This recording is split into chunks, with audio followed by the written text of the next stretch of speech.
crianças, vamos dar continuidade à nossa aula agora com Ciências Humanas, Geografia e História. Nós estamos vendo o Brasil e as regiões do Brasil. Já estivemos olhando sobre o município, já vimos o bairro, já vimos a história de Itajaí, já estudamos sobre o estado de Santa Catarina, sua economia, seu turismo, sua população, né, com os imigrantes que aqui chegaram. E agora nós vamos ver no todo, nós pegamos do menor para um contexto maior, e nós estaremos vendo nesse instante sobre a região nordeste do Brasil. Nós estivemos no estudo passado vendo sobre o norte do Brasil, que é a maior região que nós possuímos, e agora nós veremos sobre o nordeste do Brasil, que é a segunda maior região que o Brasil possui. A professora vai estar abrindo aqui para vocês, vou estar compartilhando a tela.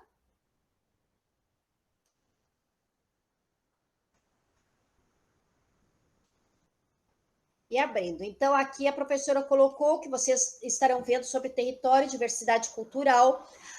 Os colegas do Classroom já estão vendo sobre a parte da cultura e gastronomia do Nordeste. Vocês vão estar recebendo isso já no dia 15 e já vão receber alguma coisa sobre a região Sudeste, tá?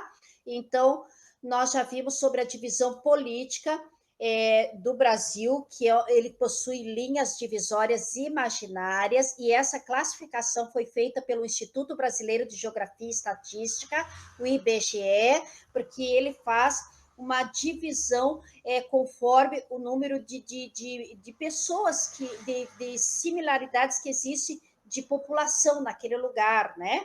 No caso, com relação à imigração, com relação também à parte administrativa, econômica, com características similares com relação a relevo, com relação a clima, tá? A hidrografia. Então, isso é que faz com que o Brasil seja dividido em regiões e de regiões seja dividido também em estados. Tá? Nós vimos, quando olhamos Santa Catarina, que Santa Catarina, além de possuir o estado de Santa Catarina, ela, para melhor administrar, porque o nosso estado é muito grande, ainda o nosso estado é dividido em mesorregiões, e as mesorregiões ainda fazem uma outra divisão, que são as micro-regiões, né? Ou sub-regiões ainda dentro dessas mesorregiões, para melhor administrar, para melhor fazer com que cresça, né? E possa avançar, possa ter progresso nas regiões. Então, são estratégias,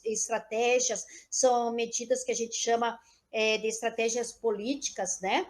Para poder fazer com que essa região não venha, às vezes, perecer por uma falta de administração apropriada. A região Nordeste, aqui nós temos o mapa do Brasil, tá? Que a professora mandou para vocês, e a região Nordeste, então, ela fica a leste do Brasil e a norte. Então, ela fica entre o norte e o leste do Brasil. Por isso é chamado Nordeste, que seria norte mais leste, a união dessas duas palavrinhas dá Nordeste. Aqui, como nós tínhamos visto na aula passada, tá? Aqui é a região norte, pegando ainda ali o estado do Tocantins, tá? Vamos colocar aqui o contorno.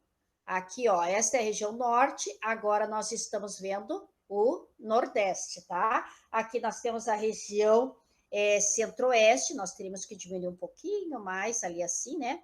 Para colocar, anotar como a região centro-oeste. Nós estaremos na próxima aula vendo o sudeste e estaremos depois encerrando com a região sul, tá? Vendo mais alguma coisa do que já foi visto até o momento. Ok? Então, a região Nordeste ela é dividida em estados, são 9 estados: o estado da Alagoas, Bahia, Ceará, Maranhão, Paraíba, Pernambuco, Piauí e Rio Grande do Norte. A professora vai estar mostrando aqui para vocês agora o mapa do Brasil. Então, o Nordeste, vocês percebem aqui, né? Ele está em rosa. Então, ali no Maranhão, nós temos a capital, que é o São Luís, né? Piauí, a capital de Teresina, Ceará, Fortaleza, Rio Grande do Norte, Natal, Paraíba, João Pessoa. A professora morou alguns anos em João Pessoa, maravilhoso. Na verdade, daí eu só não conheci o Maranhão e Piauí. Os demais estados conheci bastante. Pernambuco, ali a capital Recife, Alagoas, a capital Maceió, Sergipe, Aracaju e a Bahia, Salvador. Mas a região Nordeste, ela também possui essa subdivisão, como nós vimos, tá? Por causa de quê, gente? Porque nós temos ali o que nós chamamos que é o Planalto da Borborema, tá? Planalto, vocês já viram quando viram relevos, que é um lugar extremamente alto e que muitas vezes impede que as chuvas ou as camadas de umidade cheguem até outro lugar, porque quando vem as nuvens, os ventos, do que for, a chuva, a umidade, vem para passar para determinada região, esses planaltos ou esses lugares mais altos impedem que essas massas de umidade, né, passem para o outro lado. Então, o outro lado deste planalto, que às vezes está numa depressão, ele acaba se tornando bastante seco, que é o caso do Nordeste. Nós temos lá o famoso planalto da Borborema, tá? E por causa deste planalto, que é bastante extenso, ele acaba trazendo essa diversidade dentro do Nordeste. Então, o Nordeste ele é dividido para melhor administrar e também com relação à diversidade de vegetação e até de agricultura ou pecuária, do que é feito ali com relação à economia, tá? Ele foi dividido em 4 sub-regiões, tá? Que a gente chama de Zona da Mata, Agreste, Sertão e o Meio Norte. Então, como nós vimos, crianças, a região Nordeste, ela também tem a subdivisão, como nós encontramos aqui em Santa Catarina, que nós chamamos de mesorregiões, tá? A professora colocou para vocês que as divisões que nós encontramos no Nordeste para melhor administração, devido até às características que cada uma dessas partes que existem no Nordeste, né, possui com relação a relevo, com relação à própria população, com relação à agricultura, o que é produzido ali, a sua economia, essa subdivisão existe. Similarmente, em Santa Catarina também ocorre isso, e a professora quer fazer esse paralelo para que vocês possam entender o que ocorre em outra região fora do nosso estado, mas eu vou trazer o contexto do nosso estado para vocês entenderem. Quando nós falamos já em aulas anteriores do contexto de Santa Catarina, nós falamos que Santa Catarina era dividida em mesorregiões, segundo as suas características de imigração, segundo a sua característica de desenvolvimento econômico, características, no caso de natureza, com relação à hidrografia, relevo e clima, né? Então, ele foi subdividida Santa Catarina nas mesorregiões, que nós temos o Planalto Norte, onde nós vimos que a economia lá está voltada principalmente para coisas que produzem-se com madeira, como móveis, né?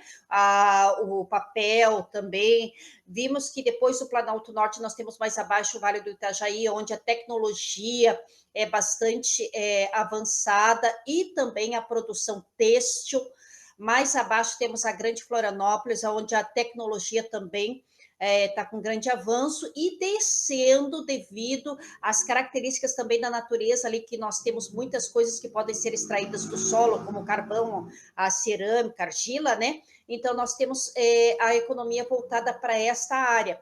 Toda a economia também do litoral, ela está toda ela voltada para a questão de pesca, embarcações, turismo, tá? Só que nós temos também uma subdivisão aí dentro do litoral, como o litoral norte, que é nessa região praticamente aqui toda que nós estamos, e o litoral sul, que fica abaixo de Florianópolis, né? Que nós vamos encontrar outras cidades litorâneas que oferecem também o turismo de praia. Nós temos outra mesorregião, que seria a do Planalto Serrano, ou Serra Geral, onde tem a Serra Geral ali, tá? Onde está a economia voltada também para a parte de festas, né? Que nós temos a festa do Pinhão nessa região, a economia voltada também para o turismo histórico, nós temos ali o desenvolvimento também de fabricação de papéis e tudo aquilo que é favorecido pela característica dessa mesorregião do Planalto Serrano, tá? E temos depois a mesorregião do Oeste. Então, assim como em Santa Catarina existe essa divisão para melhor administração, porque nós vivemos num país continental enorme, cada um dos nossos estados, né, ou regiões, elas são grandes, tá? Então, há essa necessidade para melhor administrar. Voltando para o Nordeste, a professora vai dividir aqui com vocês novamente, compartilhar a tela. Então, região Nordeste, como nós vimos, né, e as suas sub-regiões, nós falamos da primeira delas, que seria da Zona da Mata. Então, a Zona da Mata, ela é uma região litorânea. Se vocês puderem observar bem aqui, ó, eu creio que dá para ver, a professora está colocando o cursor aqui, ela está numa cor assim, de um marronzinho ali assim, tá? Então, aqui, devido a ser uma região litorânea, né, o turismo é muito alto ali, por ser o turismo muito alto nessa região, com certeza as cidades cresceram bastante, então a urbanização ela é intensa.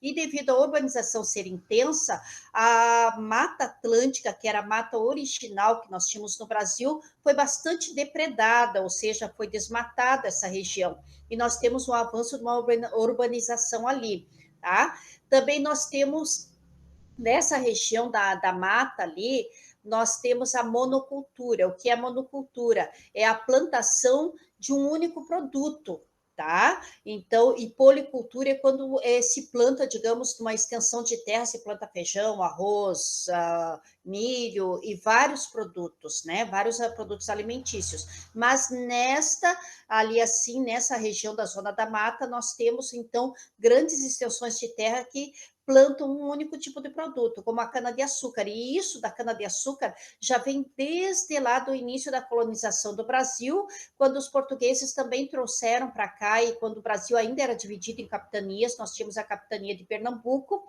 e ali se desenvolveu bastante, e foi o que mais trouxe riqueza para o Brasil, que foi exatamente a plantação da cana-de-açúcar e a exportação do açúcar.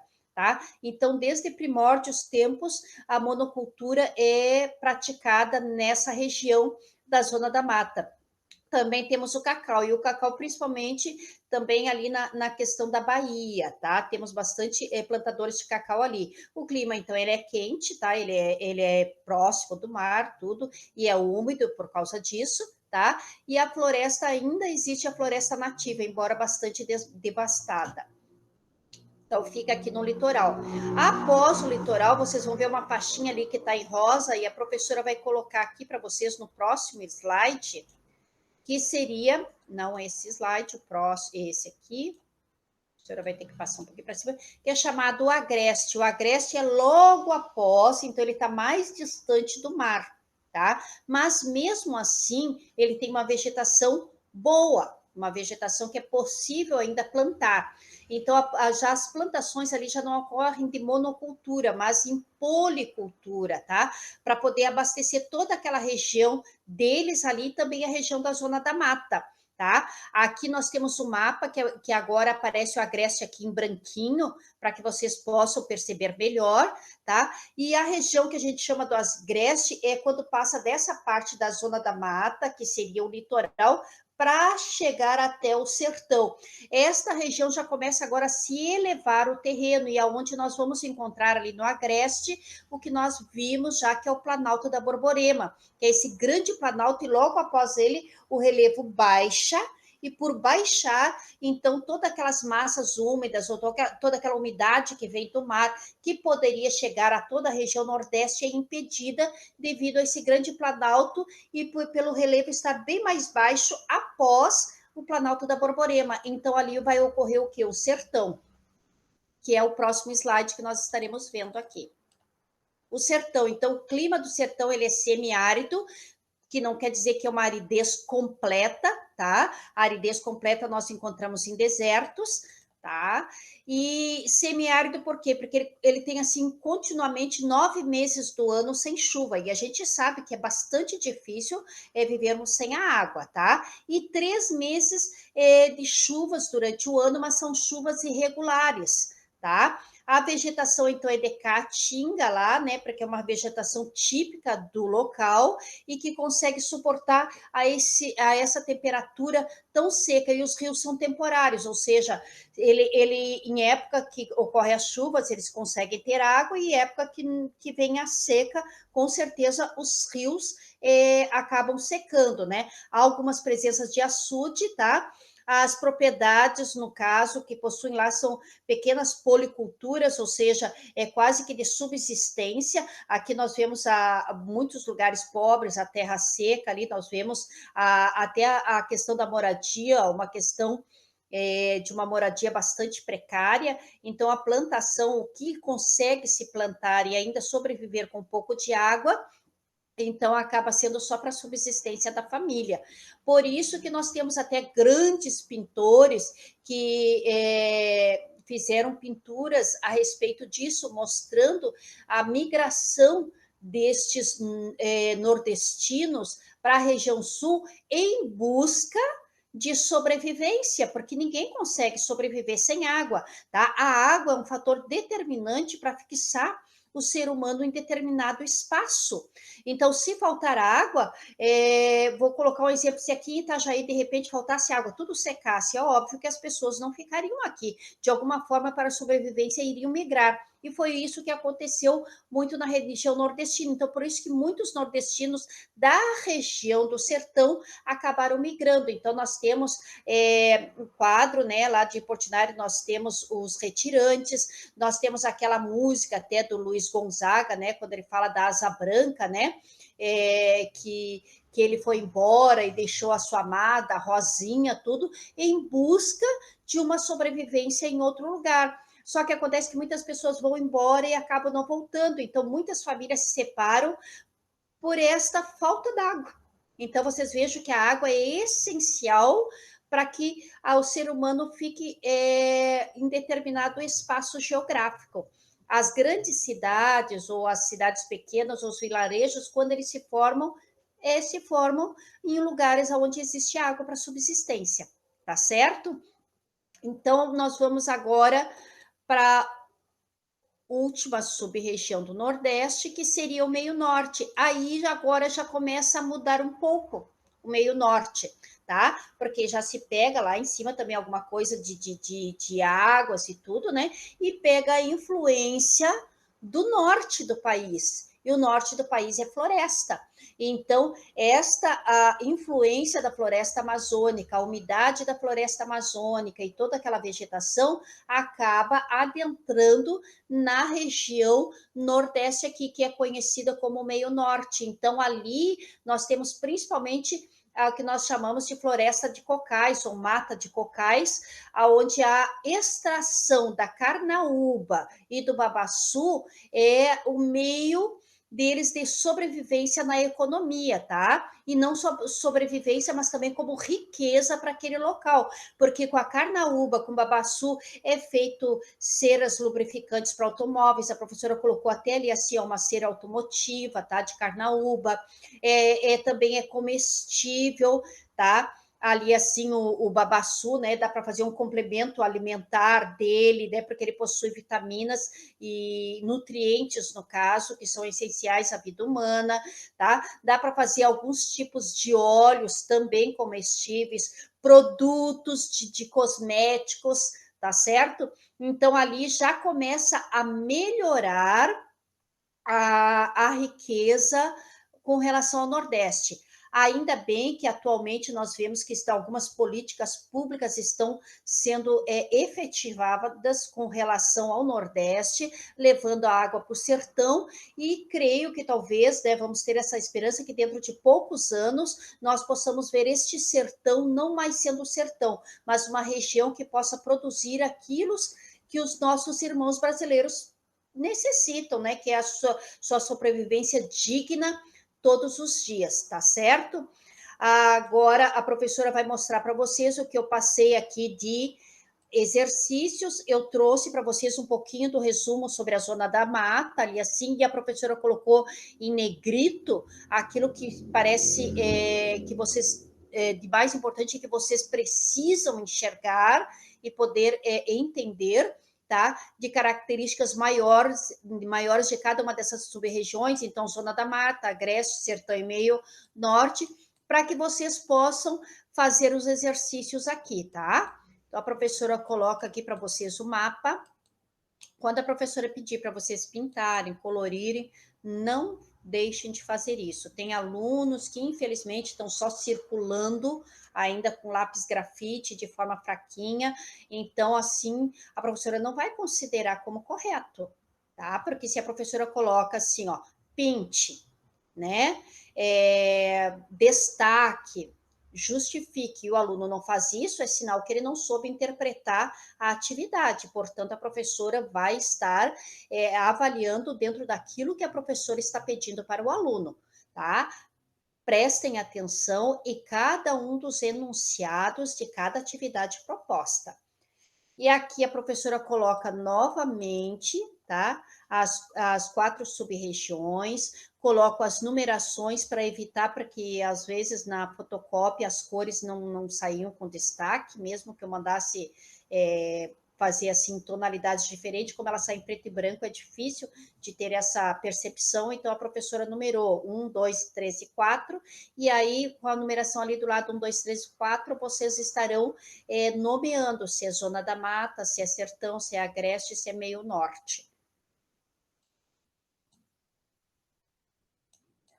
Neste outro aqui, a professora colocou o mapa do Nordeste, tá? Que é uma parte do Brasil, e colocou ali assim os estados ao lado e numerou, perdão, a região Nordeste. Então vocês vão procurar o que fica localizado aqui onde está o número 1. Aí vocês vão procurar ali, tá? Se é Alagoas, se é Bahia, se é Ceará, se é o Maranhão, se é Paraíba, Pernambuco, Piauí. Então vão colocar essa numeração dentro do parênteses, localizando aonde estão esses estados. E aqui algumas perguntas relativas àquilo que vocês vão encontrar ali dentro das lacunas, as informações que a professora está fornecendo para vocês, e vocês vão terminar de preencher aqui os quadrinhos. A professora deu uma deixa em cada quadrinho, colocou a letrinha, porque alguns poderiam trazer confusão. Ah, professora, é isso ou é aquilo? Então, a professora já botou a primeira letrinha para o aluno dissipar a sua dúvida, tá certo? Coloquei ali algumas imagens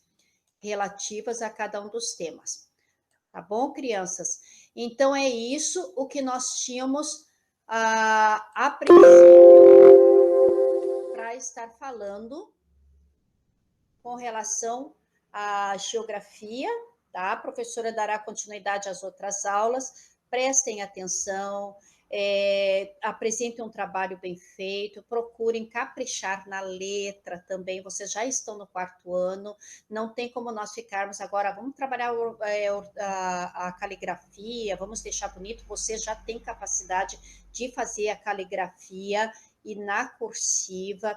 Aluno que tiver dificuldade, professora, mas eu não sei desenhar a letra cursiva, falem com a professora vai mandar para vocês o alfabeto e alguns exercícios a mais para que vocês possam trabalhar a letra de vocês.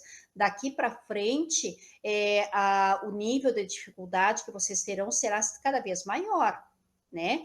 E vocês vão ampliar os horizontes de vocês, e vocês têm capacidade para isso. Então, prestem atenção, se organizem, de não deixar tudo para o último dia, eu vou ter que entregar essa semana os trabalhos, então vou fazer todos eles essa semana. Não, crianças. A professora está dando, dividido em 5 partes as atividades. Então, o que vocês têm que fazer?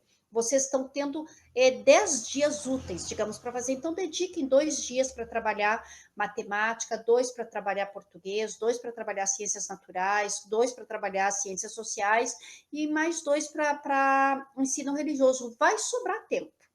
E se sobrar, pegue um livro para ler, se sobrar, treine a caligrafia de vocês, pensem que vocês estão fazendo para vocês, não é para a professora, não é para papai e para mamãe, mesmo que vocês agradem o papai e a mamãe, mesmo que com a dedicação de vocês nos estudos agradem a professora, vocês estão estudando para vocês estão formando o futuro profissional de vocês. Então, é uma responsabilidade pessoal esta, tá bom? É um conselho bom que a professora está dando e eu espero que consiga, porque vocês têm todas as chances e oportunidades de serem sucesso sempre, tá? Uma beijoca para vocês e daqui a pouco a próxima aula.